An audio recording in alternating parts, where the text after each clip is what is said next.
Khen người ta một câu người coi rồi biết cả ơn.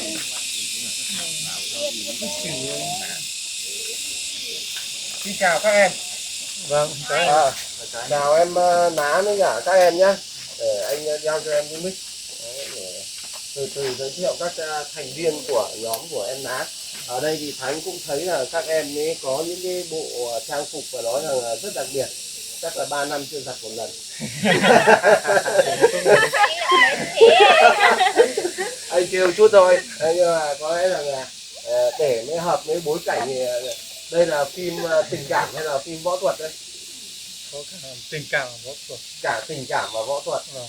Phim tình cảm võ thuật thì là phối hợp với nhau đúng không? Vâng. Trong đó có yêu và có đánh lộn. Có đánh lộn. Giới thiệu mọi người, đây là em Ná, một trong những chủ kênh đang sáng tạo về nền tảng số. Em ấy là người Mông đúng không? Vâng. Và em đang sáng tạo trên nền tảng số cho đối tượng người xem là như thế nào? Đối tượng ấy, những người xem của em là người như thế nào? Là người Mông hay là người Kinh? Người Mông. Người Mông. Vâng. Có cho chính người Mông của bọn em xem. Vâng. Nội dung này thì bọn em làm lâu chưa? Em làm lâu. Bao nhiêu năm rồi? Được 5 năm. Cũng 5 năm rồi. Vâng. Các bạn ấy sản xuất năm nay Ná bao tuổi? Em 26. Em học hết lớp mấy? Em học hết 12. Học hết lớp 12. Vâng. Thế là rất là giỏi, học ngoài Mèo Vạc. Vâng. Học hết lớp 12. Và từ trước này đã đi làm thuê ở đâu chưa? Em trước có đi một lần. Làm ở đâu? Làm dưới Quảng Ninh. Làm dưới Quảng Ninh. Và bây giờ thì sau đó thì về là tại sao mà em lại biết đến nền tảng như này mà em làm? Nói chung là có đam mê. Đam mê. Vâng. Đam mê về quay chụp hay là vâng, quay chụp video với lại võ thuật với lại yêu nhau các kiểu. Võ thuật và yêu nhau. Có lẽ là xem phim nhiều đúng không? Thế còn cái nội dung nữa là khi mà bọn em sản xuất video đấy thì bao nhiêu lâu mới được kiếm tiền, có tiền? Khoảng lâu khoảng 3-4 tháng. 3-4 tháng là đã có tiền rồi. Lúc đầu em làm thì có nghĩ rằng mình sẽ thành công không? Rồi lúc đầu mình làm cũng tính như là đam mê đến con gái. Có học theo ai nữa không? Không, cho em cũng đi làm dưới Sơn La một lần. Với một anh ở dưới ấy. Tận Sơn La. Vâng. Họ cũng diễn như này, cũng làm như thế này. Vâng, đúng. Thế thành viên em là trưởng nhóm rồi. Vâng. Thế còn ai nữa tiếp theo với em này tên là gì? Thế là Nhi à? Nhi à? Vâng. Cũng người ở đây. Cũng người ở đây. Nhìn cũng có vẻ cường tráng và hình như là bọn em đều học võ hết à? Có võ không? Kiểu như là không biết nhiều nhưng mà cũng đấm nhau cái cũng được. Cũng được. Có nghĩa nếu mà đánh với anh là đối sáng là có thể đánh được anh. Nhưng mà Nhi là năm nay bao tuổi rồi? Hôm nay là 27. 27 tuổi. Em là học hết lớp mấy? Lớp 9. Học hết lớp 9. Và khi mà đóng phim như thế này thì có vất vả bằng đi cắt cỏ bò? Không vất vả. Không vất vả, nhàn hơn. Cuộc sống có thể là đỡ hơn. Nhưng mà khi mà mỗi một người một công việc mà các bạn thấy được rằng là họ vùng cao như thế này, là người sáng tạo nội dung, làm việc như này phải nói rằng là rất là tuyệt vời. Thay vào cái việc mà hàng ngày phải đi cắt cỏ bò đó, thì các bạn lại áp dụng được ngay cái việc sáng tạo ra cái nội dung để đăng lên mạng cho mọi người xem và mọi người theo dõi. Và đặc biệt chính là những người mà người Mông đấy, ở mọi nơi Vâng. Trên có nghĩa là bọn em đang up lên nền tảng gì? YouTube YouTube đó, người Mông. Vâng. Thế nên các bạn ấy phải nói là giỏi gấp mấy lần thắng ạ. Em tiếp theo tên là gì? Em tên là Hà. Em ở Hà Nội à? Thế, em ở quanh đây nhỉ? Thế năm nay Hà bao nhiêu tuổi rồi? 21 tuổi. Có người yêu chưa? Chưa luôn. Rồi đúng là đóng phim có khác, dẻo như kẹo ấy. Theo anh này được bao lâu rồi? Mấy? 2 tháng. 2 tháng? 2 tháng. 2 tháng. Em này là khả năng là tiếng không sành lắm đúng không? Thế em này tên là gì? Em tên là Mỹ. Năm nay bao nhiêu tuổi? 21 tuổi. Các bạn này, các bạn học đến lớp mấy? Không học. Wow. Không đi học. Vâng. Từ bé rồi. Vâng. Thì đây là một điều phải nói rằng là ở đây là nếu mà ngày xưa bọn em đi thì tính là từ đây ra đến trường học ngoài Liêm Sơn thì bao nhiêu cây? 5 cây. 5 cây. Cái đường khó đi à hay như nào? Tức là kiểu đường mò ấy, chưa có đường này. Chưa có cái đường bê tông nhỏ này. Vâng, chưa có. Mà bây giờ thì vẫn là đường đất thôi, nhưng mà có đoạn thì mới được là bê tông. Đấy, và trên này, nhà trên này à? Đúng trên này. Đúng rồi. Thế còn em tên là gì? Em tên là Phó. Tên là Phó. Thế Phó năm nay bao tuổi rồi? Em năm nay là 27. 27. Có vợ rồi chứ? Em có rồi. Có vợ rồi. Có tập luyện võ công gì không? Em chưa bao giờ là luyện nó không biết được. Chưa bao giờ luyện võ công, nhưng mà có thể oánh võ được. Là diễn viên đóng thế à? Hay là ấy. Để nói rằng các bạn này cũng rất là đặc biệt. Thế còn hai bác kia? Đấy là bố em. Bố em. Kia đội mũ kia là bố em. Thế còn kia? Kia là chú. Chú cũng tham gia diễn cùng mình luôn à? Đi chơi. Đi chơi à? Đấy là đến là chơi để xem thôi. Đi chợ về thôi. Đi chợ về à? Các bác đi chợ về là thấy anh em mình đây. Thế bình thường bọn em mà diễn mà quay phim ở đây ấy, thì là có nhiều người đến xem không? Cũng có. Cũng có người. Có lúc thì cũng có. Đã bao giờ có khán giả mà họ tìm đến đây chưa? Có rồi anh. Có rồi á? Vâng. Khán giả người ta xem thực tế. Vâng. Và người ta tìm đến. Vâng, kiểu người ta biết mình ở đây xong rồi nó sang đây xem. Sang đây. Vâng. Có giao lưu cùng ăn cơm cùng hay là ngủ tại đây không? Có. Cũng có luôn. Vâng. Ở nước ngoài hay là Việt Nam? Việt Nam. Việt Nam thôi. Kiểu Có những người Mông ở các tỉnh quanh đây. Ở quanh đây thôi hay là các tỉnh cũng có, nhưng mà lâu cũng được. Thế bọn em đăng lên là đánh bằng chữ Mông luôn à? Tiếng Mông luôn à? Vâng, đánh bằng tiếng Mông. Nói bằng tiếng Mông luôn. Vâng. Thế cái này thì là khi mà mình diễn ra một bộ phim đấy thì nó thường dài khoảng bao nhiêu phút? 30 phút.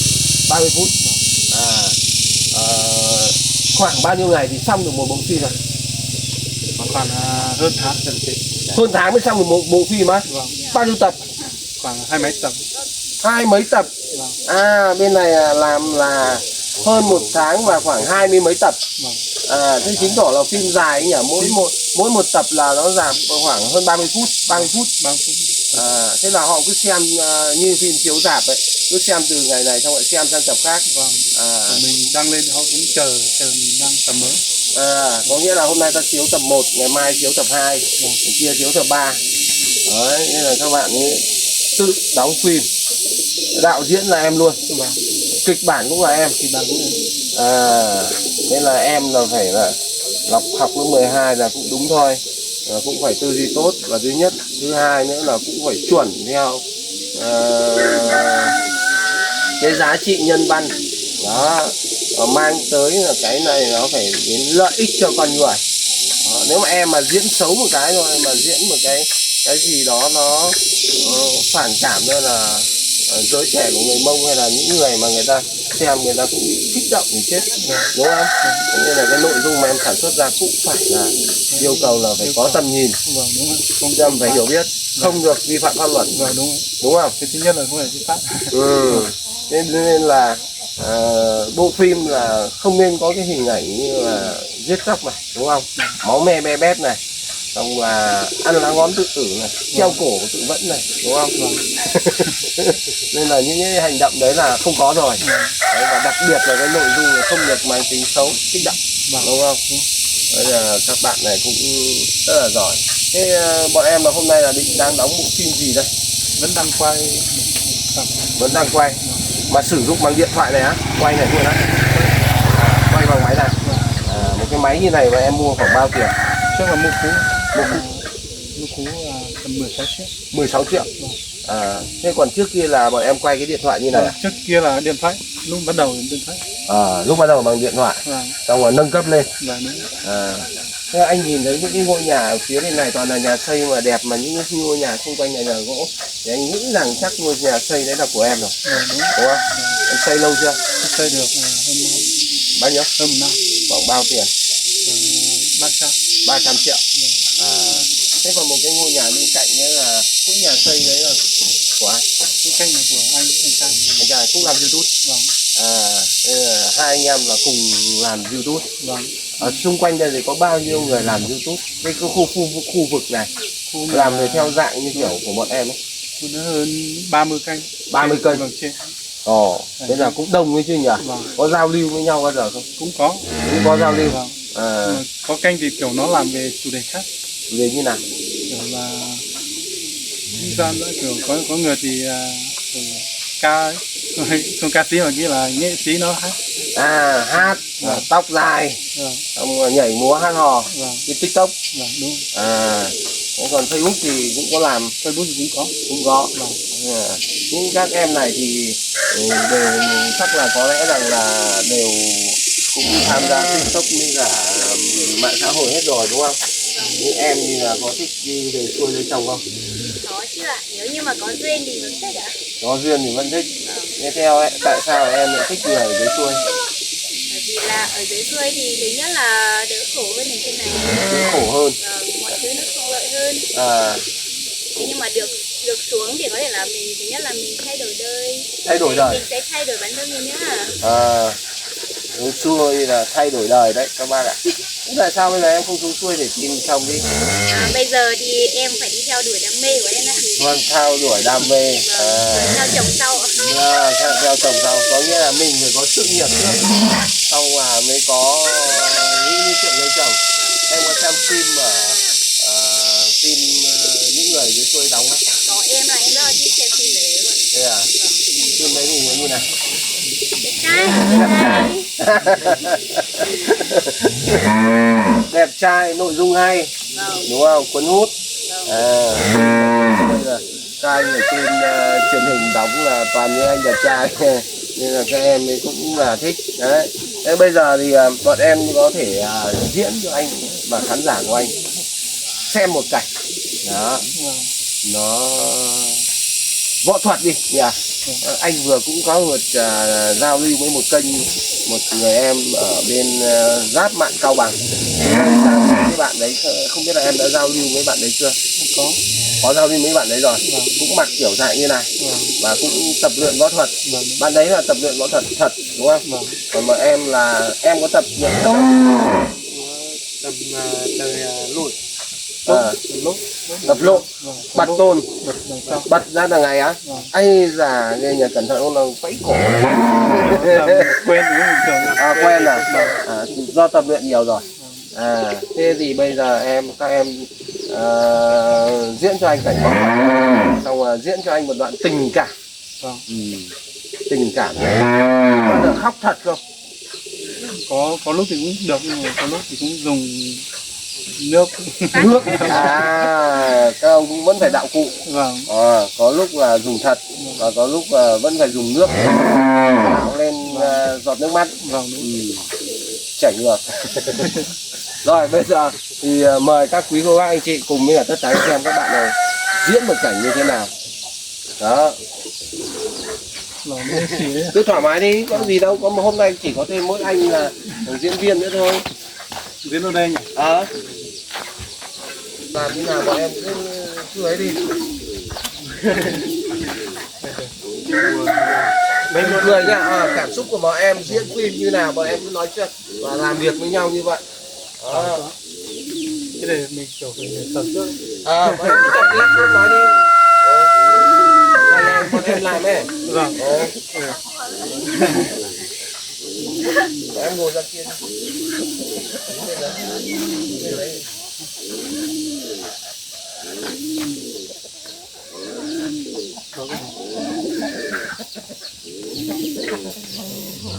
Đâu không.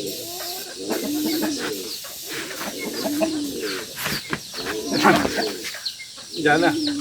Chưa. Đây, sao nó. Được không? Con nhớ tôi à? Không.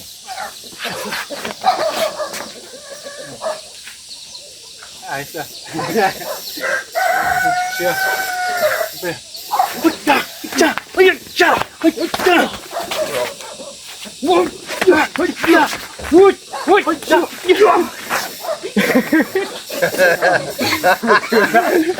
Ok đấy, anh cũng thấy là Đi lưu lộ thì còn cảnh nào nữa. bây giờ đâu rồi. Jangan kata lah.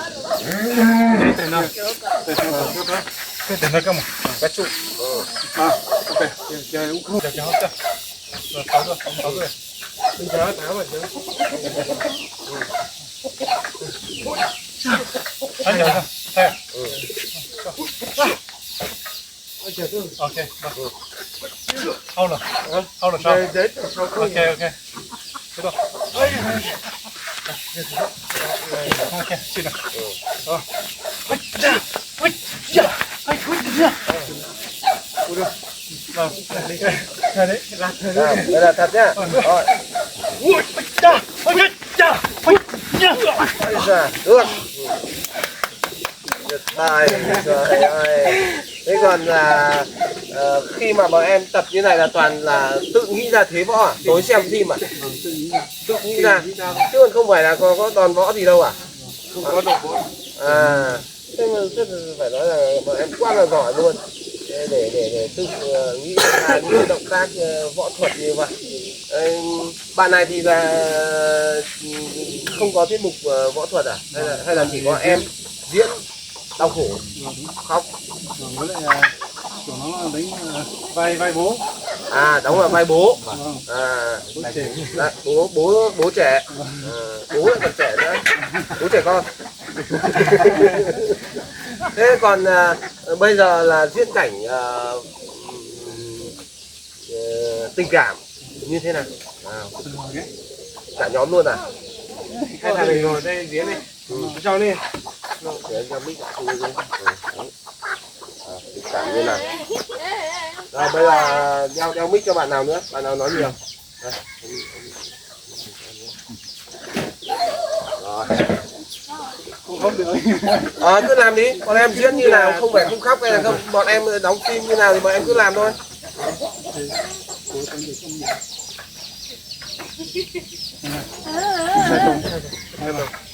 Nghe dù bé ấy là lên giường rồi.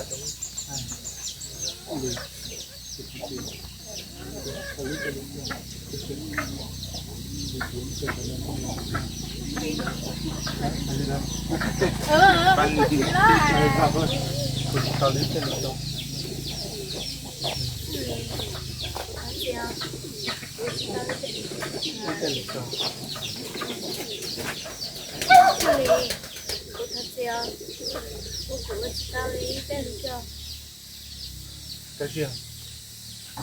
Hai lý câu mà. Có phải thôi lý câu của tao.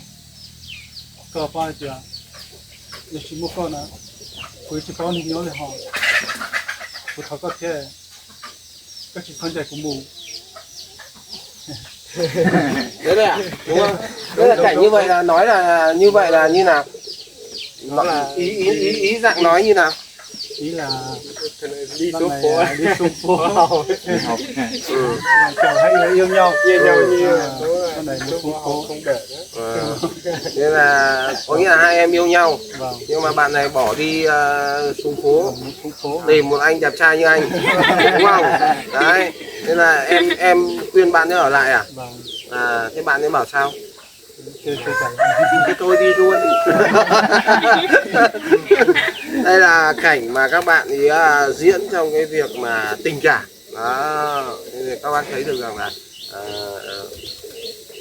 không học qua diễn xuất nhưng mà các bạn cũng đã cố gắng làm sao mà như thật được. Nhưng có lẽ rằng là khi mà những cái cảnh này của người Mông xem thì là họ cũng nghĩ là như thật được. Vâng, như thật đấy à? Vâng. Tại vì thành phim cơ mà. Vâng. Phim đấy là dịch ra một bộ phim khoảng 30 tập đấy, nó có dịch ra có tên là phim gì? Ba bố con. Ba bố con. Nên là ông này ông bố. Vâng. Thế còn hai ông con. Nhà là hai thằng con trai. Thế là còn đây ba cô con gái này là như nào? Hai bác này là vợ. hai anh, còn là bác này là gái kiểu như là nó phản bội. Bạn này là vợ của bạn này, Vâng. bạn này là vợ của bạn này. Vâng. Đây là gái phản bội. Gái phản bội là như nào? Kiểu là trước thì anh này yêu anh cô này, xong là anh này mò đến lấy anh này. À, là phim này thế à? Vâng. Chuyện tình tay ba. À, thế còn hai bạn này là yêu nhau, Vâng. nhưng mà bạn này lại phải bỏ đi xuống phố Vâng. để đi làm ăn, kiếm thêm nguồn thu nhập. Thế còn ông bố thì nói sao? Bố thì vợ mất thì cũng ở bỏ, hay anh này lấy vợ sớm. Có nghĩa là ông bố này là có nghĩa là mẹ của hai em là mất rồi. Vâng. Ông bố là hay uống rượu, phải không? Hay uống rượu không? Kiểu quay thì hút điếu. Hút thuốc lào. Thế xong là còn đâu là các bạn này là đấy. Bây giờ xin một đoạn đấy nha, anh hỏi thì bọn em, anh hỏi cái cảnh chạy trốn thì bọn em sẽ nói là cảnh chạy trốn ở trong cái khu rừng này. Đây là khu rừng của bọn em, và những cái này là bọn em tự dựng từ hôm trước nhá. Ok chưa? Thế ngoài cái việc mà cảnh của bọn em này ra thì còn những cái cảnh gì nữa? Còn cảnh chạy trốn. Chạy trốn. Chạy trốn thì chạy trốn ở đâu? Bên khu rừng này. Thế chạy. Thế là tất cả những cái này là cảnh mà bọn em tự dựng luôn. Vâng, cái này bọn em tự dựng. Đây là các bác sẽ thấy được là các em mới tự dựng một cái khung cảnh bên này. Thì bây giờ thì xem là cảnh bọn em là chạy trốn như thế nào. Đây, bọn em vào bên này chạy trốn nha mà. Chạy trốn chắc kiểu gì? Ông bố đi tìm à? Hả? Đây, các bác nhìn thấy được cái